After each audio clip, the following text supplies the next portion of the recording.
দেখিছোঁ মই গোৰ্খা নেপালী মানুহ দেখিছোঁ নেপালী মানুহবিলাকক বসুন্ধৰা আঁচনিৰ অধীনত এতিয়ালৈকে মাটিৰ পট্টা দিলে নেকি দিলে নেকি নাই দিয়া ইয়াত বড়ো মানুহ আছে দিলে নেকি জাগোনত দিলে নেকি দিলে নেকি নাই দিয়া তেতিয়াহ'লে হিমন্তক কেলে জাপ মাৰি চুমা খাবলৈ যাব হয়নে নহয় এইবোৰ একদম মিছা কথা হিমন্তৰ দিনত আমাৰ প্ৰত্যেকজন অসমৰ মানুহৰ অৱস্থা বেয়া হৈছে ভাল অকল হৈছে আমাজন কোম্পানী ফ্লিপকাৰ্ট কোম্পানী বিশাল কোম্পানী আৰু ভাল হৈছে হিমন্তৰ ঘৈণীয়েকৰ হয়নে নহয় হয়নে নহয় ঐ তিনচুকীয়াত চানমাৰী বাগান কিনিব পৰা হৈ গ'ল হিমন্তৰ ঘৈণীয়েকে চানমাৰী বাগানখন কিনিলে বুলি জানেনে নাই ঐ আমি ভাত দিলে নে নাই দিলে নে নাই নাই দিয়া হয়নে নহয় 351 টকা দিলে কিমান এমাহত 28 দিন দৰমহা পায় 28 দিন দেওবাৰ কিতাত নাপায় আপোনালোকে জানেনে নাই চাহ বাগানৰ মানুহে দেওবাৰত পইচা নাপায় 28 দিনত দিলেও তেতিয়াও যিকেইটা পইচা পাব সেইকেইটা পইচাৰেও বাগানৰ মানুহ চলিব নোৱাৰে কিন্তু তাৰ পাছতো এতিয়ালৈকে 350 টকাটো দিয়াই নাই হয়নে নহয় তেতিয়াহ'লে বাগানৰ মানুহে কেলে হিমন্ত বিশ্বক চুমা খাবলৈ আহিব সেইটো মিছা কথা হয়নে নহয়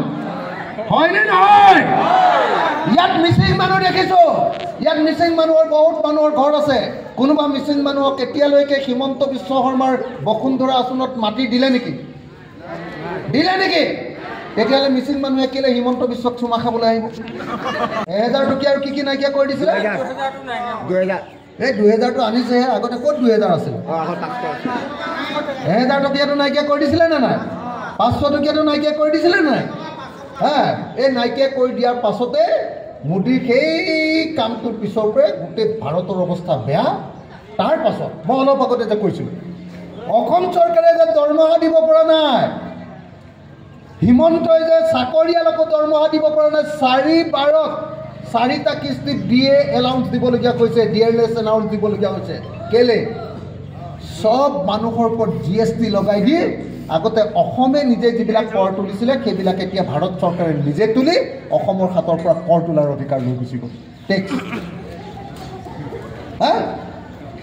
গতিকে এতিয়া অসম চৰকাৰৰ হাতত টকা যেনেকৈ মোদীয়ে মই আকৌ কৈছোঁ দেই মোদীয়ে যেনেকৈ ফ্লিপকাৰ্টক লৈ আহিলে মোদীয়ে যেনেকৈ বিশাল কোম্পানীক লৈ আহিলে মোদীয়ে যেনেকৈ ৰিলায়েন্স কোম্পানীক লৈ আহিলে মোদীয়ে যেনেকৈ এতিয়া কয়লা খনিবিলাক চব ডাঙৰ ডাঙৰ কোম্পানীক দি দিছে মই বেলেগ কথা নকওঁ ইয়াত যে মানুহবিলাকে কয়লা চুৰ কৰে মাৰ্গেট আৰু লিডু কয়লাৰ যে 2 নম্বৰী চুৰ কৰে আনকি কয়লা চুৰ বেপাৰটোও বেয়া কৰি পেলালে হয়নে নহয় কাৰণ আদানীয়ে এতিয়া অষ্ট্ৰেলিয়াৰ পৰা কয়লা আনি ইয়াতকৈ কম দামত দিয়ে বুঝে নাই মাৰ্গেট আৰু লিডুত যিটো কয়লা চুৰ কৰে এই কয়লা চুৰ কৰা বেপাৰীকেইটাৰ অৱস্থাও এতিয়া বেয়া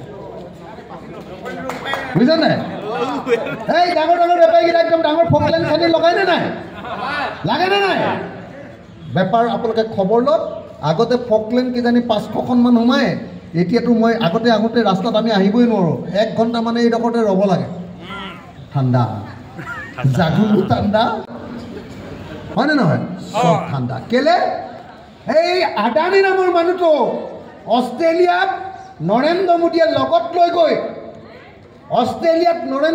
লগত লৈ গৈ ডাঙৰ কয়লা খনি দি দিলে তাৰ পৰা এতিয়া জাহাজেৰে কম দামত কয়লা আহে আমাৰ ইয়াৰ কয়লা এতিয়া নিকিনে মোদীয়ে এনেকৈ ধনী মানুহক ধনী কৰিছে আৰু দুখীয়া মানুহক খাব নোৱাৰা কৰিছে সেইকাৰণে মই বিধানসভাত কৈছোঁ যে তুমি মুখ্যমন্ত্ৰী ডাঙৰীয়া আপুনি যে ইমান পিতৃ বন্দনা মাতৃ বন্দনাৰ কথা কৈ থাকে মোৰ মাক যে আপুনি 250 টকাহে বৃদ্ধ পেঞ্চন দিয়ে 250 টকা বৃদ্ধ পেঞ্চনত কোনোবা চলিব পাৰিব নেকি নোৱাৰে মই সেইকাৰণে কৈছিলোঁ যে বৃদ্ধ পেঞ্চন 5000লৈ বঢ়াব লাগে অখিল গগৈ জিন্দাবাদ 10,000 টকা পাম বুলি ভাবি লাখপতি বাইদেউ 10,000 টকা পাম বুলি ভাবি 7খন মিটিঙলৈ গ'ল 7যোৰ চেণ্ডেল ছিগিলে পাইছে নেকি কোনোবাই লাখপতি বাইদেউ 10,000 টকা পাইছে নেকি? পাইছে নেকি? কওকচোন, হয়নে নহয়? হিমন্ত বিশ্ব শৰ্মাই খুব কথা কৈ থাকে যে আমি বাঙালী মানুহবিলাকৰ কাৰণে, বেংগলী মানুহৰ কাৰণে, বেংগলী মানুহে আমাক পুৰা ভোট দিয়ে, বেংগলী মানুহৰ কাৰণে আমি বহুত ভাল কাম কৰিছোঁ। মই সুধিছোঁ, ইয়াত মাৰ্ঘেৰিটা জাগুনততো বহুত বেংগলী মানুহ আছে, মাৰ্ঘেৰিটা জাগুনৰ কোনোবা বেংগলী মানুহক হিমন্ত বিশ্ব শৰ্মা চৰকাৰ দিনত মাটিৰ পট্টা দিছে নেকি? দিছে নেকি? দিছে নেকি? বেংগলী মানুহবিলাক হিমন্ত বিশ্ব শৰ্মাৰ দিনত বেছিকৈ অসমীয়া মানুহৰ ওচৰত বেছিকৈ, আগতে যদি শান্তিত আছিলে এতিয়া বেছিকৈ কাজিয়াহে লগাই দিছে। হয়নে নহয় কওক? কাৰো শান্তি নাই এখন চৰকাৰৰ দিনত। শান্তি অকল হিমন্ত বিশ্ব শৰ্মা, শান্তি অকল পীযুষ হাজৰিকা, ভাংকি অকল ভাস্কৰ শৰ্মা, ৰিণিকী ভূঞা শৰ্মাৰ বাহিৰে আন কাৰো শান্তি নাই। হয়নে নহয়? আপোনালোকে সঁচা কথা কওক, হয়নে নহয়? হয়নে নহয়? হয়। গতিকে মই আপোনালোকক এটা কথা ক'বলৈ আহিছোঁ, যদি সঁচাকৈ সমাজখনৰ শান্তি লাগে, মই মুছলমানৰ কথা নকয়, মুছলমানেতো সম্পূৰ্ণটো এতিয়া হিমন্ত বিশ্ব শৰ্মাক দৈত্য দেখি থাকে। অসুৰ যে ভাওনাত যে অসুৰ ওলায়, এই অসুৰটো আহিছে এনেকৈ দেখুৱায়। হয় খায়। আগতে আমাৰ সৰু ল'ৰা ছোৱালীবিলাকক কয়নে নাই গাঁৱত যে আমুক আহিব, এই লুকা দেই। মুছলমান মানুহেতো এই হিমন্ত বিশ্ব শৰ্মা আহিছে দেই বুলি ক'লে একদম ভয়ত পলাই দিয়ে। হয়নে নহয়? আৰু বাকী জাতিবিলাককো কাকো শান্তিত থাকিবলৈ দিয়া নাই, কাৰো ভাল দিন অহা নাই। মিছা কথা, মোদীয়ে মিছাকৈ ভাল দিন আহিব বুলি ক'লে একদম মোদী অহাৰ পৰা কলংক লাগিলে, টকাগাল নাইকিয়া কৰি দিলে, তেতিয়াৰ পৰা মানুহৰ অৱস্থা বেয়া হ'ল। কাৰণে জানে যে বিজেপি চৰকাৰৰ দিনত চব বস্তুবিলাকৰ দাম বঢ়াই দি মানুহৰ জীৱনটো একদম বেয়া কৰি পেলাইছে। এইবাৰ আনকি কি হৈছে জানে? এইবাৰ কি হৈছে জানেনে? এইবাৰ চৰকাৰে কৰ্মচাৰীবিলাক, ইয়াত বহুত পুলিচ মানুহক মই দেখিছোঁ, পুলিচক, তেখেতসকলক সুধি চাব। এইবাৰ চৰকাৰে যিটো দিয়ে ডিয়াৰনেছ এলাউন্স বুলি দিয়ে, ডিয়াৰনেছ এলাউন্সটো দিয়ে যে বজাৰত যে বস্তুৰ দাম বাঢ়ি থাকে, গতিকে চৰকাৰৰ মানুহবিলাকক, চৰকাৰী চাকৰিয়ালবিলাকক এবছৰত অকণমান পইচা বঢ়াই দিয়ে। এইটোক ডিয়াৰনেছ এলাউন্স বুলি কয়, ডিএটো একেলগতে দিব লাগে এজন চাকৰিয়ালক। এইবাৰ বিহুৰ পূজাৰ আগত ডিয়াৰনেছ এলাউন্স যে দিছে, চৰকাৰৰ হাতত টকা নাই, 4টা কিস্তিতহে দৰমহা অৰ্থাৎ ডিয়াৰনেছ এলাউন্স বা ডিএ দিবলগীয়া হৈছে। তাৰমানে আমাৰ হাতত যেনেকৈ টকা নাই, চৰকাৰৰ হাততো টকা নাই। বুজে নাই কথাটো? চৰকাৰৰ হাততো টকা নাই। কেলে টকা নাই? কেলে টকা নাই চৰকাৰৰ হাতত? চাব দেই, চৰকাৰৰ হাতত কেলে টকা নাই? চৰকাৰে গোটেই ভাৰতৰ যিমানবিলাক ডাঙৰ সম্পত্তি আছে, সেই চব সম্পত্তিবিলাক কিছুমান ডাঙৰ কোম্পানীৰ হাতত দি দিছে। চব বিক্ৰী কৰি দিছে, হয় নে নহয়? মোৰ মা আৰু মোৰ দেউতা, মোৰ ককা আৰু মোৰ আইতা, মোৰ খুৰীদেউ আৰু মোৰ পেহীদেউ, মোৰ দদাইদেউহঁতক এই যে 250 টকা দি আছিলে, সেইটো বাঢ়িলে নে? মোক কওকচোন, 250 টকাত কোনোবা মানুহে এতিয়া এমাহ চলিব পাৰিব নেকি? নোৱাৰে। 250 টকা যদি দিয়ে আপোনাৰ একাউণ্টত, আপুনি 250 টকাটো আনিবলৈ চলাপথাৰৰ পৰা, মই আগতে সদায় চলাপথাৰলৈ আহোঁ, চলাপথাৰৰ পৰা যদি জাগুনলৈ আহে বেংকলৈ, তেতিয়াহ'লে বেটেৰী ৰিক্সাখন আহি এটা পৰঠা খাই দিলে 250 টকাটো শেষ হৈ যাবনে নাই? যাবনে নাই? যাবনে নাই? হয়নে নহয়? যাবনে নাই? অৰুণোদয় আঁচনিটো আমাক যে দিছে 1250 টকা, সেই 1250 টকাত আমেৰিকাত অকল 3 কেজি চাউল পায়। 3 কেজি চাউল। হিমন্তই কৈছে অসমীয়া মানুহ ধনী হৈছে। অসমীয়া মানুহ যদি ধনী হৈছে, তেতিয়াহ'লে অসমৰ মহিলাবিলাকে এই 1250 যে অসমত আটাইতকৈ ডাঙৰ বেপাৰ কোনে কৰি আছে? মোক কোনোবাই ক'ব পাৰিব নেকি?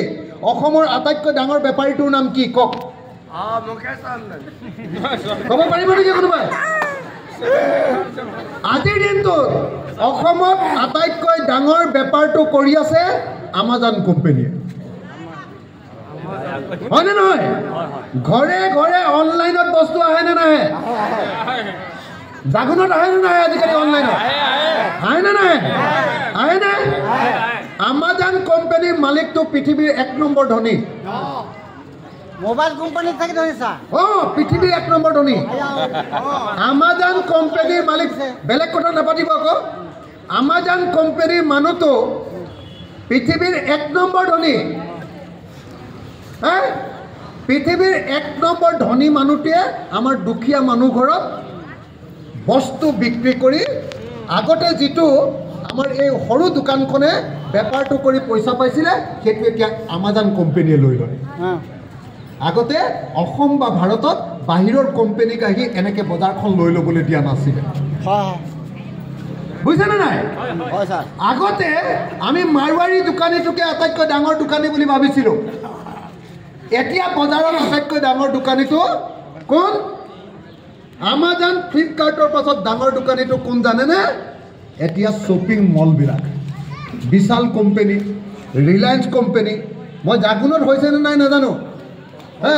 অলপ আগতে যদি তিনিচুকীয়ালৈ যায়, তিনিচুকীয়াত আজিকালি মানুহে সৰু দোকানত বজাৰ নকৰে, চব বজাৰবিলাক এই মল, শ্বপিং মলবিলাকলৈ গৈ তাতে বজাৰ কৰে। কথাটো বুজিছা নাই? অৰ্থাৎ ডাঙৰ বেপাৰবিলাক চব এতিয়া বাহিৰৰ মানুহৰ হাতত বিজেপি চৰকাৰবিলাক দি দিলে, হয়নে নহয়? এই যে মোবাইলটো লৈছো, জিঅ' মোবাইলটো প্ৰথমতে ফ্ৰীকে আমাক ৰিচাৰ্জ কাৰ্ডটো দিছিলে, হয়নে? তাৰপিছত যেতিয়া এইটোৱে বেছিকৈ ফ্ৰী দি দিলে, বাকী এয়াৰটেলটো মৰি থাকিলে, এয়াৰচেলটো মৰি থাকিলে, BSNLটো মৰি থাকিলে, এতিয়া ৰিলায়েন্সে আমাৰ ওপৰত দামটো বঢ়াই দিলে,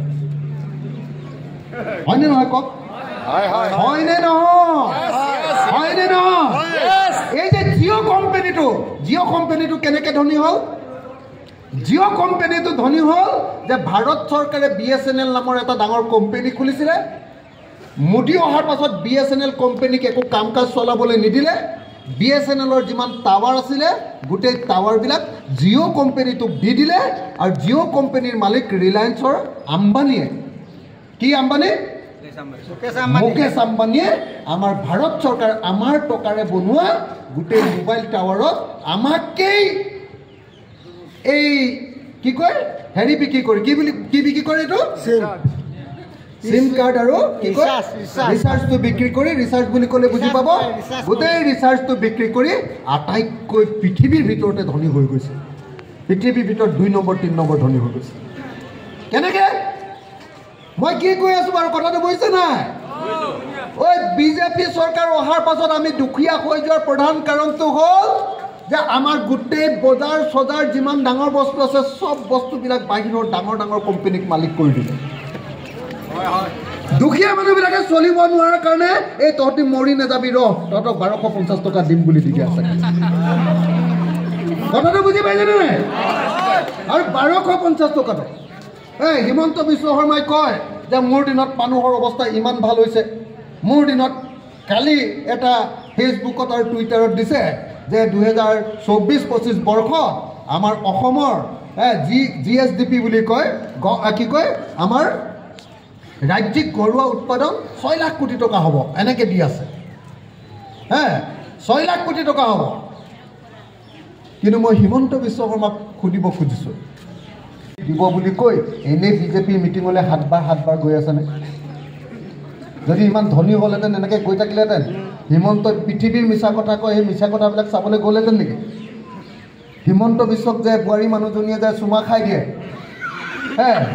খাই দিয়ে নে নিদিয়ে? এইটো ফিটিং, হিমন্ত বিশ্বৰ ফিটিং মানুহ। কেলৈ খাই বুলি ভাবিছে? অৰুণোদয় পাব লাগিব, লাখপতি বাইদেউ 10,000 টকা পাব লাগিব, এনেই খাই নিদিয়ে। মুখ্যমন্ত্ৰীক কোনেও চুমা খাবলৈ নাযায়, হয়নে নহয়?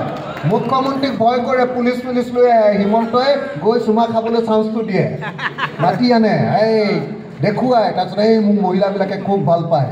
কিন্তু চব মহিলাই জানে যে হিমন্ত বিশ্ব শৰ্মাৰ দিনত পৰিয়ালটো পাকঘৰটো চলাবলৈ আগতকৈ টান হৈছে হয় মই ইয়াত চাহ বাগানৰ মানুহ দেখিছোঁ চাহ বাগানৰ মানুহক কৈছিলে যে যদি মই চৰকাৰ কৰোঁ হিমন্ত বিশ্বই কৈছিলে 2016 চনত যে